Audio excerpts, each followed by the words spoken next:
welcome to the Astrology and Spirituality show for week commencing the 22nd of November. Thank you so much for joining us. Thank you for all your interaction in the last week. Now, the word of the week is vision, suggested by the lovely Anima, who really invests in the show. Thank you so much to you. So we'll get to that shortly. We've also got the birthday winner, and that's Serena, or serenity. And did you know in Welsh that star is seren? So serenity or serena is like star A or star itty. So that's lovely. We're going to have a look at Serena's chart and also her solar return. And we, of course, have the Hermetic Wheel. So how are you doing this week? Right, we move into a new card this week, so very, very exciting stuff. And we're out of the Suit of Cups, which is also interesting. Right. We move on to the Eight of Wands. So we're in a fiery type of energy, which is great.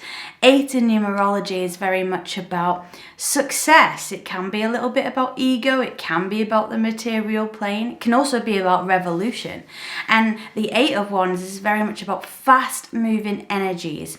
I like to think of it as sort of a bit of a shadow of the Chariot card as a major arcana. Things moving at quick speed.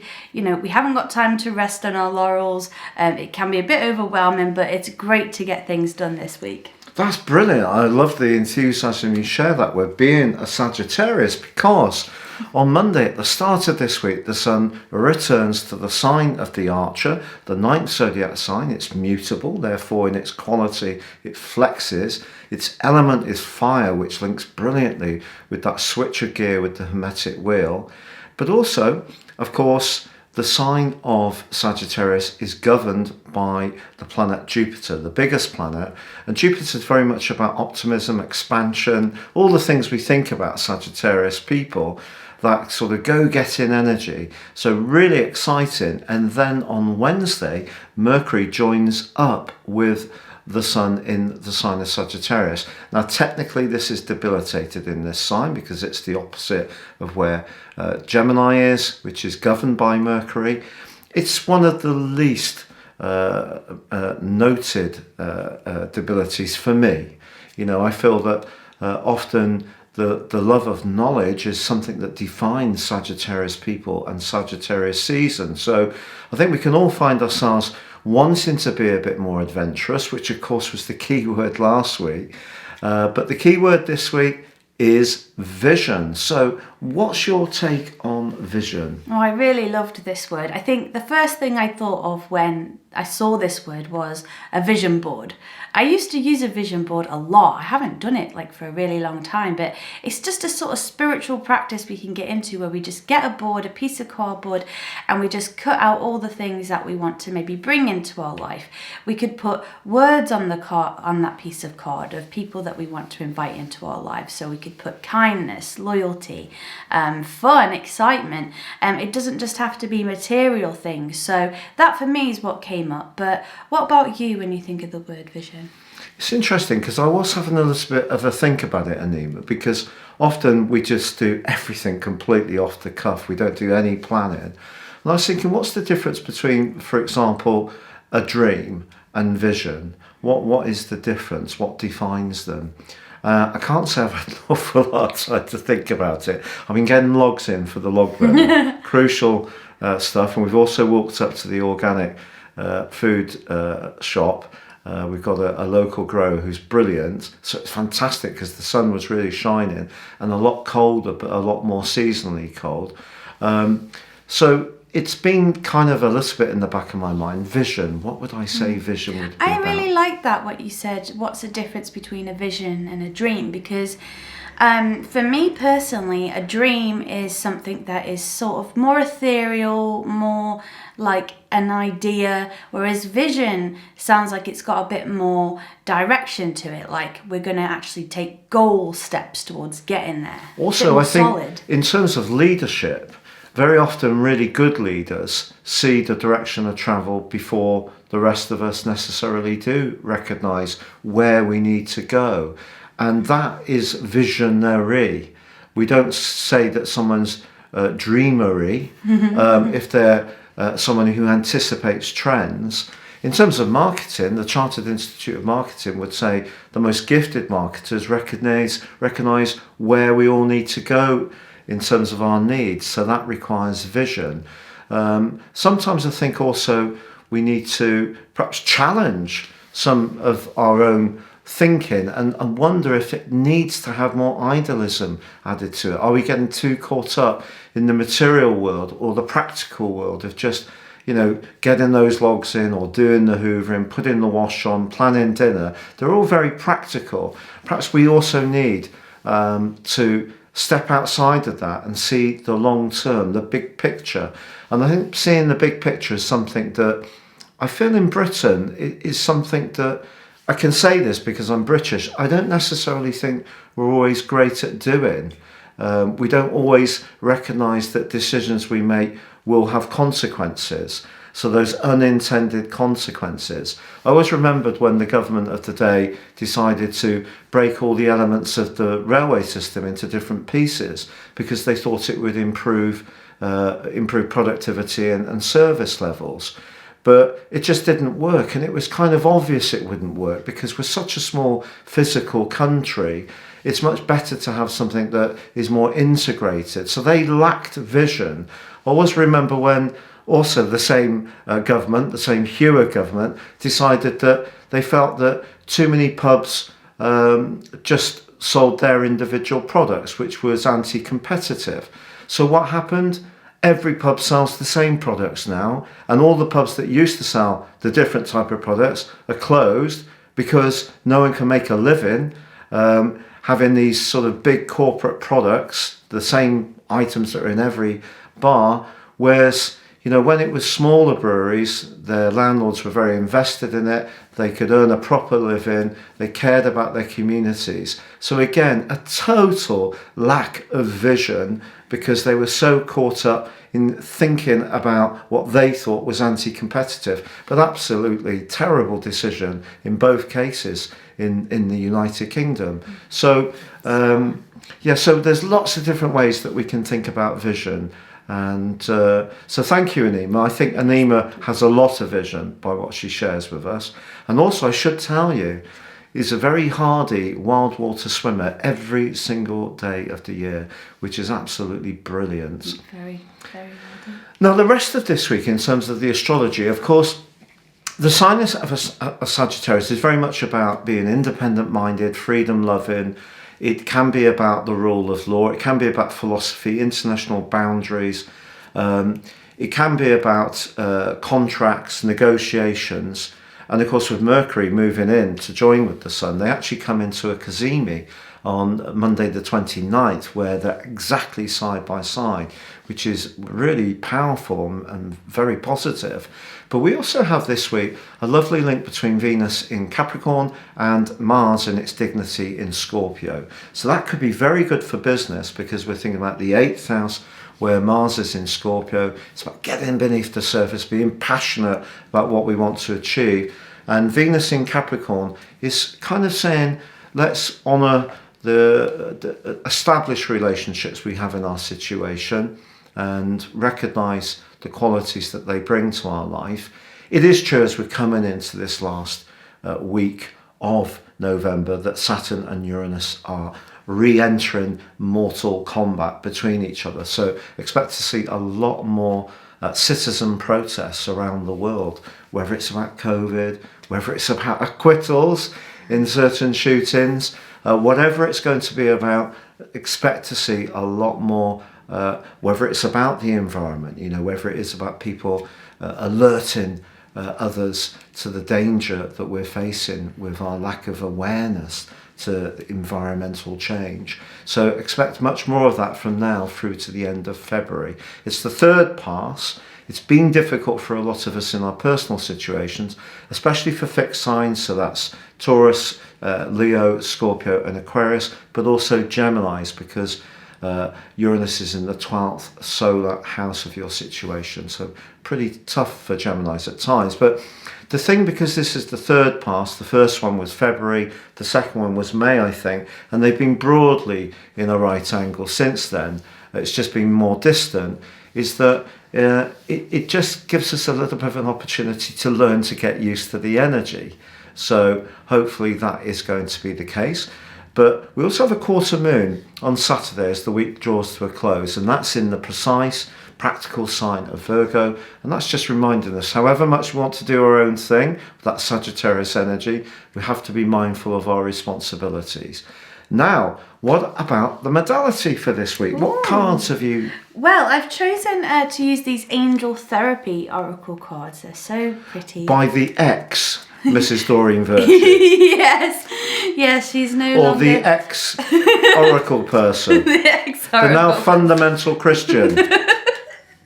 I should share a disclosure here. Elisa is very, very good friends with... her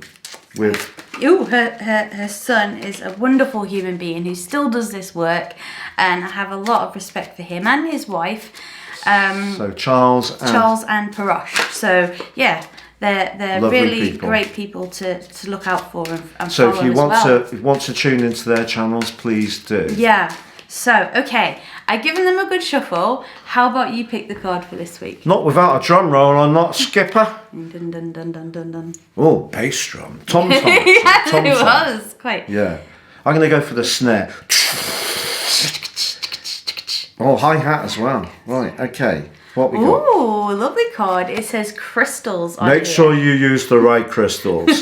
We do not encourage the wrong use of crystals in the wrong places at home. Okay. The energy of crystals supports you and helps you with your present situations. I love crystals, the energies that they have. And the more we can learn about crystals, the more that says, you know, they can maybe guide or help us with Are you going to do an American accent to talk about crystals here? Well, when I'm under pressure, I really can't perform very well. I know the feeling completely well. So crystals are, I would say though, if we're gonna, you know, go out and purchase some crystals, just let's try and make sure that they're ethically sourced, that they're, you know, looked after, because we are taken from the earth when we take a crystal. So it's a little bit controversial, but we can get ethically sourced and mined crystals.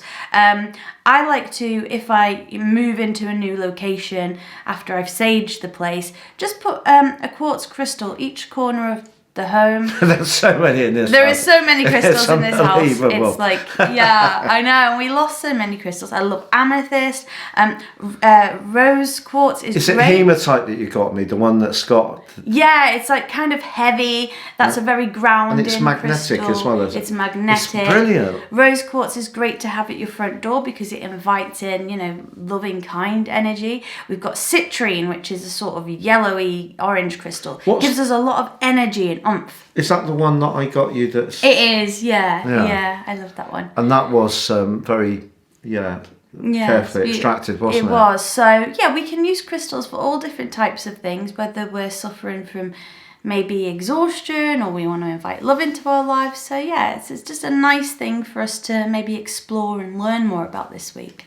Yeah, I always used to love marbles as a kid. And when you go into antique markets, you can see buckets of those old marbles, and really lovely just looking at the reflection and different things. And someone said to me once in a reading, I know you haven't got a crystal ball, Patrick. And I said, well, actually, I've got two. Yeah, out comes a crystal so ball. I got his crystal ball. But I also gave one to my mum.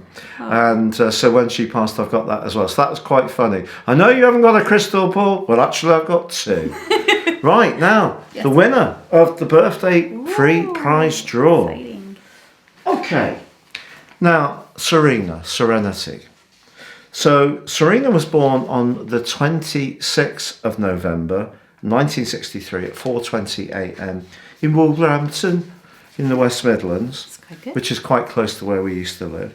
So Serena, you've got as I think you might know, you've got an ascendant at 25 degrees 49 Libra, so very, very close to mine. But did you know that if you take the midpoint between your moon in the lovely sensitive Pisces and the sun that you have at 3 degrees Sagittarius, your midpoint is actually 29 degrees Capricorn. And that's in your third house, which governs your communication. But in terms of equal house astrology, so we're not looking at it in terms of Placidus, it means your midpoint is exactly on the fourth house cusp of your ascendant. And because Pluto at the moment is about 24 degrees, I actually check on your solar return, I won't say about, it's actually 24 degrees, 54 minutes. So it's absolutely squaring. The moving Pluto in the sky is squaring your ascendant, but is going to edge towards your midpoint. Nothing to do with gender, nothing to do with sexuality, the balance of our innate drive and passion, the sun, and our more receptive energies, the moon, which is at 29 degrees Capricorn.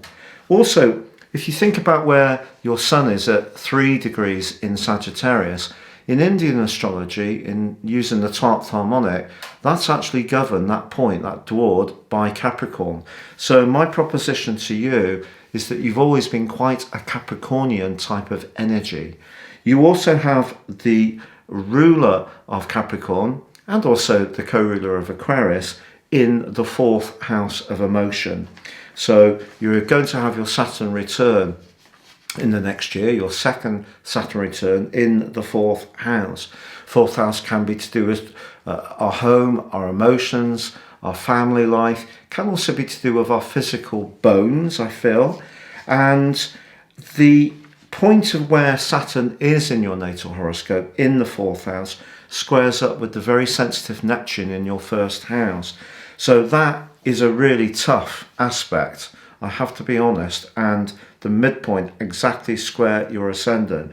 So I think it's probably felt for you at times in your life that, you know, you've been pushing the boulder uphill, to be really honest, but you do have a glorious alliance between Mars and Venus in Sagittarius, which is really interesting because last week Jane M had exactly the same aspect. Hers was in the fourth house and exact. Yours a slight, just 2 degrees apart, but in the second house. So I think you've got a real appreciation of quality. You like items that have a kind of a sort of grandeur would be a strong word, but certainly some substance. And I think you have probably enjoyed good food and good wine in your life. You do have Mercury too in your natal horoscope, so debilitated, but for me means that you're quite a flexible, you can think about things in a flexible way. Now you also have Venus and the moon squaring, but that actually can be a very generous, lovely aspect. So I think when there's people that you really care about, you tend to spoil them. So in the 11th house of humanity, the future, our connections to others, you do have that quite turbulent conjunction that many people have of your age group between Pluto and Uranus. They're not as close as they can be for some people, but I think it means that, you know, you have a real sense of social awareness.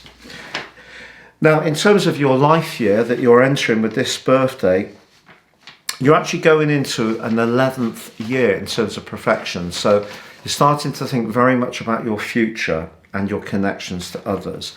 But that solar return sees a Scorpio ascendant, and it sees the ruler of Scorpio, traditionally Mars, right bang on the ascendant. It's only 1 degree. So I think you're going to be standing up for yourself a lot more robustly this year, which is a good thing. You do have a lovely semi-sextile between Pluto and Jupiter in the 3rd house. So if you need to convey ideas, you can do so with passion, Pluto, but also, you know, it could be fortunate for you with the energy of Jupiter in the sign of Aquarius. Now, of course, your Jupiter natally is in the sign of Aries at 9 degrees. And unfortunately, because of the way Jupiter is going across 3 zodiac signs across 2 years, so we've had Aquarius, Pisces, but at the end of this year, it goes back to Pisces the last 3 days. And then it's going to be moving across your 6th house cusp of health on the 9th of June. So the 9th of June, I think you're going to see a pickup in your vitality, which I think is important to you. And by the 27th of June, it's just 1 degree away from a Jupiter return, but it doesn't quite get there, which could be a bit exasperating, but generally very good for anything to do with the practical strands in your situation, health tests and all that good stuff. And then next February, in the middle of the month, you get your Jupiter return. Now, the rest of the solar return, so you do have a very sensitive opposition between Saturn and the moon. So the moon on your solar return is in the 9th house. That's great for exploring new ideas, being very open-minded, very Sagittarius in keeping with your ruling sun sign, but it is opposed by Saturn. And that means, therefore, that Uranus is T-squaring your moon and Saturn. So the turbulence that Saturn and Uranus has created for many of us this year is kind of reflected a little bit in your horoscope. You're going to have to speak up for what you want. And Uranus, as I think you may know, is in your 6th house on this solar return. But I think that gives you the push to be very open-minded about the type of techniques you could use to reorder your life, new healing techniques, dietary changes. Your midpoint for the year is actually 5 degrees Libra, so in keeping with your natal ascendant. So that gives you a little bit of a flavour, but you do have Mars, Mercury and the Sun all in the 1st house.